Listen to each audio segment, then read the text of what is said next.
അസമിൽ പ്രളയക്കെടുതി രൂക്ഷമാവുകയാണ്. സംസ്ഥാനത്ത് പ്രളയത്തിലും മഴക്കെടുതിയിലും മരിച്ചവരുടെ എണ്ണം 66 ഉയർന്നു. പ്രധാന നദികളെല്ലാം കരകവിഞ്ഞ് ഒഴുകിയതോടെ അപ്പർ അസമിലെ ഭൂരിഭാഗം ഗ്രാമങ്ങളും പൂർണ്ണമായും ഒറ്റപ്പെട്ട നിലയിലാണ്. അസമിലെ കനത്ത പ്രളയത്തിൽ ഇതുവരെ 66 പേർക്കാണ് ജീവൻ നഷ്ടമായത്. ശിവസാഗർ, ചറായ്ദിയോ, ജോർഹട്ട് തുടങ്ങിയ അപ്പർ അസം ജില്ലകളിലാണ് ദുരന്തം ഏറ്റവും കൂടുതൽ നാശം വിതച്ചത്.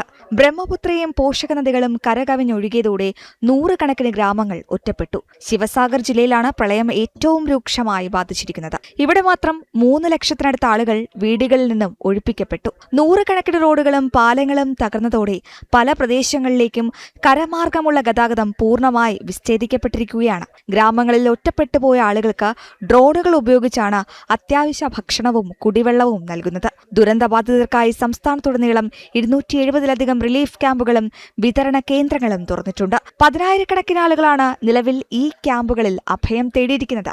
കരസേന, NTRF, SDRF സംഘങ്ങൾ രക്ഷാപ്രവർത്തനം തുടരുകയാണ്. നാഷണൽ ഡെസ്ക്, ജനം.